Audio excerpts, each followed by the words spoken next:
are all these men? And why are they all white? Okay, let's talk about it. With my chest, I love Mindy Kaling. I think she's an amazing and talented woman, and I thoroughly enjoy most of the series that she's created. That you have put so many wonderful things into the world. I think that you have this brand that is funny and whimsical and charming. It's true to the way we feel, our awkwardnesses, our triumphs, our vulnerability. Oh my God. I was obsessed with the Mindy Project, and I really enjoyed Mindy and Danny's relationship because, unfortunately, I do love a good enemies and lovers trope. The Mindy Project was a quirky sitcom about a gynecology practice based in New York, with Mindy starring as the lead character, Minnie Lahiri. It felt fairly realistic, you know, two imperfect characters coming together, fall in love and try and make it work. Danny and Mindy are two brilliant but self-centered doctors who go from being workplace rivals in the first season to building a friendship and then a deep and intimate romantic relationship. Concert. First of all, it's a Springsteen show, not a Bruce Springsteen concert. You sound ignorant. Second of all, you don't show up at a Springsteen show wearing a John Cougar Mellencamp t-shirt unless you want to get punched in the face. How did I get into the Springsteen Mellencamp conversation again? Oh, and Mrs. Silverman asked if I'd be your doctor from now on, and I said yes. Are you kidding me? So now you're stealing my patients? Not stealing if she wanted to go. Leave her alone, Danny. I don't know if you know this, but you're my best friend. Sort of my only friend. And I need to have you in my life. I have to have you. My heart is racing. So is mine. I thought I lost you. Shut up, shut up. What did you make me come to this stupid place? Because you love it. So I love you. Me? I want to go all in. Really? In public, all these people? All right. No, like all in, like gambling. Okay, okay. Okay. I like that. Yeah? Let's get something to eat. Our first date. You're paying.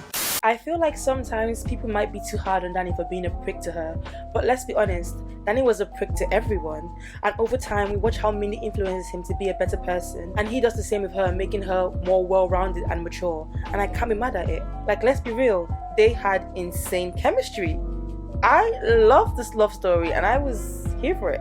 Though the show is primarily lighthearted, I like how realistic their love story is. Like, it was far from perfect. Yeah, they get together, fall in love, but they're still faithful to the core personality traits they've established. They make logical and realistic decisions in terms of how to proceed with the relationship when they realize that they don't have the same vision for what their life together looks like. This is really something that happens all the time. This shower is a lie. Their relationship is a lie. The father of that baby is one of these men behind me. Yeah, they're all here, baby. All these men. And one of them is the dad. What? Personally, I didn't mind that all her love interests were white. I liked most of the actors and found them funny. Like, you can't tell me you hated Casey. The day I met Mindy, I didn't realize I met my future wife. What? Are you, what? No. Oh my God. No. Please don't, no, please don't, you don't need to stop. I beg of you. Okay, all Just right. stop. I'm not gonna, what's that? Whoa! Gotcha. Look, here's the deal. I just had a little rap sesh with the notorious G.O.D. You know what G said? That's your girl, dude. And I said, thank you. Or the brief fling with the police officer. I happen to be taking a break from men. I found that it was kind of distracting me at a time when I needed to good for you. You just lost yourself a patient and gained a ticket. Public female hysteria? They never took it off the books. Or even the storyline with BJ Novak as Jamie. Amantis sunt amantis. Am I right? I'm sorry, was that Latin? I'm a classics professor at Columbia University. I don't even know I'm doing it. Lovers are lunatics. I'd love to sit down and pick your brain sometime. Absolutely. You know what? You might not like Lee as a character because he's an arsehole, but you let it slide because it's only 2 episodes and he was played by Max Greenfield. She knew what she was doing. That was weird how that came out. Now we're at the same level of embarrassment. Because it was at one point we were at the same, please don't drink that. Oh my God. All right. Plus, we know how racist and discriminatory South Asian men and the community can be in general to darker skinned women, so fair play. In Never Have I Ever, one of her other shows, again, I didn't mind the love triangle with Paxton and Ben. Despite the enemies and lovers thing, Devi, the main character, and Ben are able to build a somewhat friendship first, so them kind of getting together made a little bit of sense. But in the sex life of college girls, she went too far. See, recently, there's been some discourse and a fair amount of criticism about this pattern she has of pairing her Indian women characters with only just white men. Some argue that these characters are self-inserts of her on-again, off-again relationship with fellow Office actor B.J. Novak. But I'm not sure if I agree with that. I don't think it's a fair criticism to assume that every character a non-white person creates or writes about is in some way or somehow about them. It's a dangerous precedent to set because it kind of keeps these creators in a box and limits their creativity and freedom of writing. On one hand, you could ask what's the issue with this? Writers are always told to write what you know, and that's exactly what she's doing. In a Vanity Fair interview, she says, "White guys were the ones hitting on me, Indian men didn't, so it's like, fair enough. Who are we to tell her about her experiences?" She asks, "I doubt anyone asks white men what they're doing for diversity on screen, and this is fair. Why do we put pressure on the underrepresented to fix the issue of diversity when people with actual power are barely questioned?"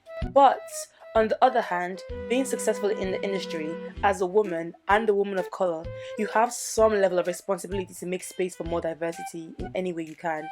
If we want to see change and progress, we have to do it all together. My issue at the moment isn't that these characters end up with white men per se, but it did gag me a little bit that with such a diverse cast, at a few points in the series, all the straight girls were with white guys. But I digress. My issue is that in this show, these amazing women are going for white guys who are straight up misogynists. They don't value these women as people, and more often than not, these women are the ones who have to prove themselves and their worth.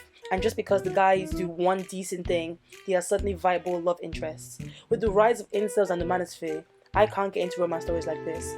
It just leaves a bitter taste in my mouth. I wanna fuck you so bad. Me too. You make me so hard. Excuse me. Excuse me. Can you stop? We're dropping our daughter off at school. Mom! 6 6 6 6 6 6 6 6 6. For those who don't know, The Sex Life of College Girls is a fairly new show, having recently just premiered the season 2 finale. It's an American teen comedy drama series that follows the lives of 4 18-year-old freshman roommates, Kimberly, Whitney, Leighton, and Bella, at the fictional Essex College. It follows their sexually active lifestyles as they deal with the struggles and the hardship of college and adulthood. It's such a charming, heartwarming show, and I love the depiction of female friendship, and I won't lie, it is funny as fuck. Like, genuinely hilarious sometimes. So, why do you keep on being late? I've kind of been, like, with someone. I knew it was because he was fucking somebody. Sorry, can I order? Excuse me, we're gabbing here. This is better when it's with someone you love and it's an expression of your commitment. Ow, damn it! That is so boring, Kimberly. I'm writing a piece about how short kings are unexpected sex gods. Wow, I'm flattered, thank you. You're not a short king, you're like a nerd prince. You're like a straight twink. Straight twink is definitely not how I see myself. Initially, I was taken back, but not too bothered that Whitney started the series attached to her white married assistant coach. And when she got with Kanan, I was very excited. But the relationship, in my opinion, was too short-lived and ended rather abruptly. Essentially, in season 2, episode 4, Whitney's insecurities about the status of her relationship with him leads to their breakup. But I feel like this was very out of character for Whitney. The thing that matters is I'm not into her, and you didn't believe me. I did. Kind of. Just needed evidence from your phone to believe it. Look, I know I was wrong, and I will never do it again. Wait, I don't think this is gonna work out between us. Like, she hasn't been shown to act so impulsively and insecure. And knowing Kanan, I feel like this is something that they could have talked about and over time resolved, so it didn't quite make sense to me. I was like, okay, cool, they broke them up, but let's see where this goes. But then a couple episodes later, she's thirsting of this basic average white guy who has been nothing but rude, condescending, and an outright prick to her, undermining her intelligence several times. And I just can't see what she sees in him. Like, muscles? Girl, stand up. Stand up! Even with Bella's storyline, who is one of the other leads in the show, she ends up getting with a guy called Eric, one of the editors of the school's prestigious comedy magazine, even after he doesn't believe her when she outs one of their co-workers for sexually assaulting her. Should someone be here with us, or? What did he do? He shoved his hard dick against my back. Whoa, okay, his hard dick? What the fuck? Eric, chill. No, I mean, that's a serious allegation. I agree, and that's why you should chill the fuck out and let Bella talk. I'm so sorry that this happened. Are you okay? Yeah, I talked to the Title IX office, but I'm not sure if I want to do that. Wait, Title IX? You're already going there? Eric, please. No, I don't want to be involved in this, and quite frankly, I'm not even sure there's a this to be involved in. It sounds like a misunderstanding. Maybe Bella should just talk to Ryan about it. He did it to Carla, too. He showed her his dick. What? That's why she quit. Look, I've known Ryan for years. He's not the kind of person who's going around shoving his hard dick against people. I'm sorry, I don't believe this. You know we're supposed to, like, believe women, right? Yeah, and I usually do believe them. I'm, like, constantly believing women, but this is different. And, you know, next time maybe write us an email, give us a little warning before you come in here and drop a giant bomb on us. I mean, Jesus. Even though he does the right thing in the end, that's the bare minimum. As they say, a fish should not be applauded for swimming. Can I get a glass of water or something? No. Oh. I wrote this down so I wouldn't get it wrong. My initial reaction earlier today sucked. As an editor, and as a sometimes very awkward and thoughtless person, I'm sorry. I handled myself poorly, I believe you, and I will do something about it. Wow. Thank you, Eric. Was kind of disappointed in myself for being so excited when he finally did the right thing, but that just goes to show how low the bar is. It's in hell. I'm summarizing the plot here, but as Shaylee writes in this pretty interesting blog post that I'll link below so you can check it out, it's supposed to be written as competitive flirtatious banter, but all we see are these women putting up with inappropriate behavior until these men do the bare minimum of seeing them as people. She continues by saying that at the end of the day, this tiresome repetition appeals to whiteness. Even in stories about black and brown women, it tells us that allowing discrimination, harassment, and bullying from white men can be worth it. But it's never really worth anything, is it? We shouldn't bend over backwards to earn the love of white men who question our power, criticize our talents, dismiss our beauty, and downplay our intelligence. We should choose to love people who love us back, enthusiastically.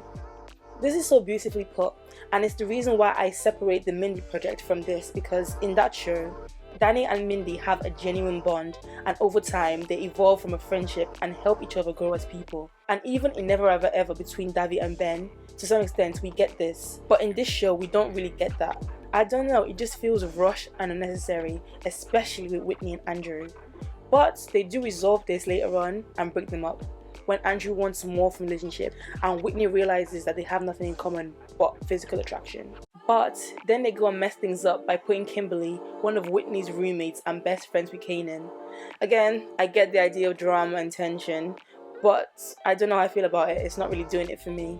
Not only is the whole choosing a guy over your friend thing played out and not that interesting to me anymore, it was random as fuck. Literally a couple episodes earlier, Kimberly is really into this other guy she's dating, and she does a complete 180 out of nowhere, and so does Kanan. And the fact that she doesn't tell Whitney about the kiss, that isn't Kimberly. Not the Kimberly they've shown us, at least. Like, I get liking a boy can make you move mad and do crazy things, but please make it make sense. Now, don't get me wrong, I will be seated for season 3 because I genuinely do love the show, but like, can we just do something about these romantic storylines? Thank you. But yeah, that's it. It's not a long one, I just wanted to get this off my chest. But as always, don't forget to let me know what you think in the comments. Do you agree? Disagree? I'd love to hear your thoughts. I hope you enjoyed the video, and I'll see you in the next one. Bye!